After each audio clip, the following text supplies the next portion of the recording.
My friends, we don't know where our destiny takes us to. It is believed that our fate is written on our forehead. How far is it true? Related to fate, we learned some stories before. A prince may become pauper and a pauper may become a prince.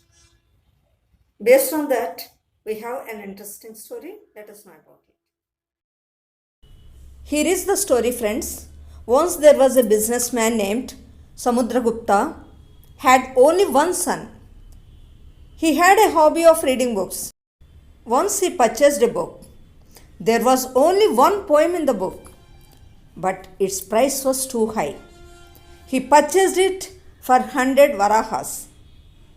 Those were the days there was no currency. These were the lines written in that poem, the first lines.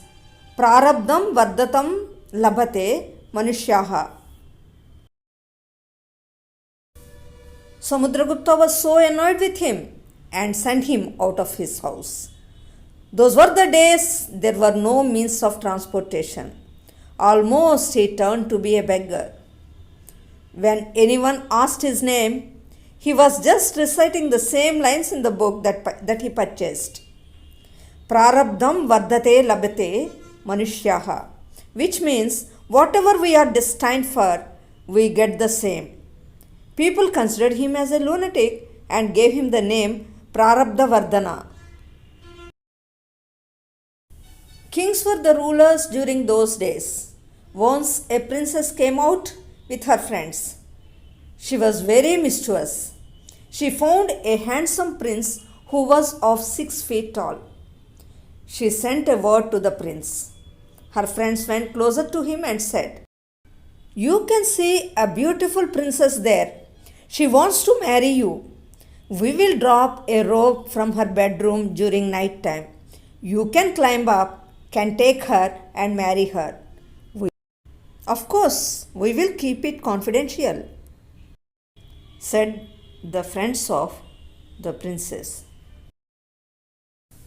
Then they left the place without listening to his words. Yes, said, a rope was dropped from the window of her room. It was dark. At that moment, Prarabdhavardhan reached that place. He saw the rope and was just holding it. Princess and her friends mistook him for the prince. He was of the same height of the prince. They lifted the rope and he reached the prince's room. "Shall we get married?" asked the princess. He repeated the same line. Whatever fate is written will surely be done. That's the meaning of the words. Princess got doubt and put the candlestick closer to Prarabdha. She realized he wasn't the prince she had seen in the morning. He was sent out. While he was going, he found a big procession. There was a bride and a bridegroom in the chariot. Suddenly, an elephant came from somewhere and started chasing the crowd. All, including the bridegroom, ran for their lives. Prarabdha helped her to get down the chariot. Bride asked, "May I know who you are, please?" Again, he repeated the same line. The bride said to him, "Yes, you are right. We both are destined to get married. That is why you came here. You saved my life and held my hand. Don't leave me." Thus, they both got married. This news spread everywhere. Even the princess came to know about it. She started thinking about the words he said when he came to her chamber. Yes, he is my real hero, she thought.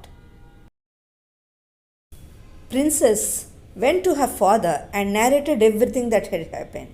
Even the king wanted such an adventurous person as his son-in-law, no matter if he already got married. She was the princess of another kingdom. If Prarabdha was made his son-in-law, good relationship would be maintained by both the kings. He thought so and made Prarabdhavardhan as his son in law. See, friends, did he really take part in any adventurous deed here? No, he hadn't taken part in any adventurous deed. He didn't fight with the elephant. When all others left the place, he remained in the same place. That's what he had done. For that, he became the prince of two kingdoms by making two princes as his wives. This might be a story, but we can find such aspects, such incidents happening in our lives too.